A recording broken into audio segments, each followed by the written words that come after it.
एक घने जंगल में टुन्नू नाम का चिड़ा अपनी पत्नी और बेटी टुनटुनी चिड़िया के साथ रहता था।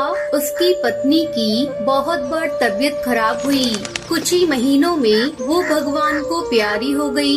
टुन्नू और उसकी बेटी अकेले रह गए। एक दिन हरी काकी टुन्नू से मिलने आई। टुन्नू भाई, आपकी बेटी अभी बहुत छोटी है, इसे देखभाल के लिए माँ की जरूरत है। आप दूसरी शादी कर लीजिए। बहन, मुझे डर है कि सौतेली माँ मेरी बेटी के साथ बुरा सलूक न करे। आप ऐसा मत सोचिए, मेरी नजर में एक सीधी सादी चिड़िया है। कहिए तो मैं आपकी तरफ से बात चलाऊं। ठीक है हरी काकी, अगर आप चिड़िया से परिचित हैं तो मुझे कोई एतराज नहीं है। इस तरह टुन्नू की शादी पिंकी नाम की चिड़िया से हो गई। पिंकी चिड़िया टुन्नू के सामने तो टुनटुनी को बहुत प्यार करती थी, पर जैसे ही टुन्नू काम पर चला जाता तो टुनटुनी से सारे घर का काम कराती थी। टुनटुनी, अब ये सारे बर्तन धोकर साफ कर दे, वरना तुझे बहुत पिटूंगी और तेरे पिता से भी मार पड़वाऊंगी। मेरी माँ मुझसे कोई काम नहीं कराती थी। तुम मेरी माँ नहीं हो। मैं पापा से तुम्हारी शिकायत करूँगी। इतना सुनकर पिंकी आग बबूला हो गई और टुनटुनी को भला बुरा बोलने लगी। टुनटुनी की खूब पिटाई करने के बाद उसने उसे धमकी दी, अगर तूने अपने पिता से शिकायत की तो कल और भी ज्यादा मारूंगी। पिंकी उससे खाना बनवाती, सफाई करवाती और जंगल से लकड़ी भी कटवाती। पर जब उसका पति घर पर होता तो वो बहुत प्यार से पेश आती। अरे टुनटुनी बेटी, तुम्हें स्कूल के लिए कुछ पैसे चाहिए थे ना? अजी सुनते हो, टुनटुनी के स्कूल में एक समारोह के उपलक्ष्य में पैसे मांगे गए हैं। हमारी बेटी बहुत होशियार है, इसलिए उसकी टीचर उसे प्रोग्राम में हिस्सा लेने को कह रही थी। हाँ, क्यों नहीं। ये लो 2000 रुपए हैं, बाकी के पैसे तुम रख लेना।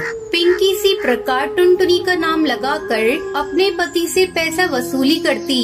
एक दिन टुन्नू को टुनटुनी की स्कूल की टीचर रास्ते में मिल गई। अरे टुन्नू जी, आपकी बेटी कई दिन से स्कूल नहीं आ रही है, क्या बात है? क्या?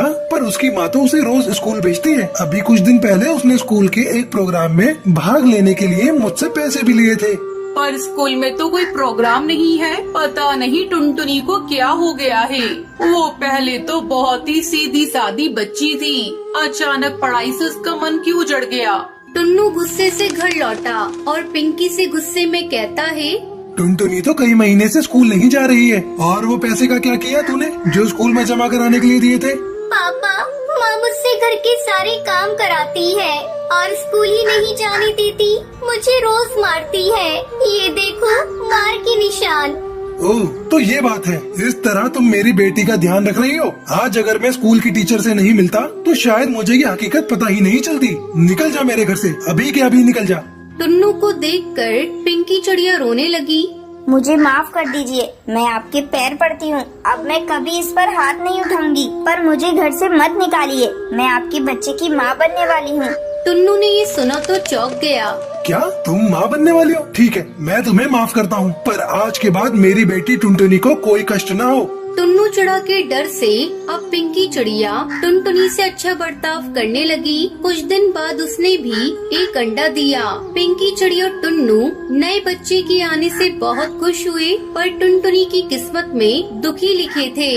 टुन्नू की तबीयत अचानक खराब हुई और वो भी मर गया। अब तो टुनटुनी पूरी तरह से अकेली रह गई। पिंकी चिड़िया अपने बेटे से बहुत प्यार करती और टुनटुनी पर बहुत अन्याय करती थी। कुछ महीनों बाद पिंकी का बेटा बड़ा हुआ तो शराब पीने लगा। एक दिन गोलू चिड़ा नशे में घर आया। अरे पहले तो तू सिर्फ आवारागर्दी करता था, अब तो शराब भी पीने लगा। हाँ, पीऊंगा शराब में, जो कर पाओ कर लो। तू रुक, अभी तुझे बताती हूँ। मैंने कभी तुझ पर हाथ नहीं उठाया ना, इसलिए तू बिगड़ गया है। पिंकी ने गोलू को मारना शुरू कर दिया तो गोलू ने भी अपनी माँ को पीटना शुरू कर दिया। किसी तरह टुनटुनी ने बीच बचाव किया।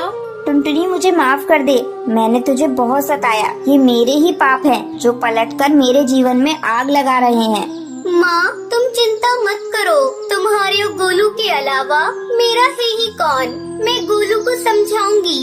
अगले ही दिन गोलू की तबीयत बहुत खराब हो गई थी। कुछ ही दिनों में उसकी मृत्यु हो गई। अब टुनटुनी ही पिंकी के बुढ़ापे का सहारा थी। टुनटुनी ने कभी अपनी सौतेली माँ से पुराने दिनों का बदला नहीं लिया, बल्कि हमेशा उसका ध्यान रखा। फिर पिंकी चिड़िया अपनी बेटी टुनटुनी के साथ खुशी खुशी रहने लगती है।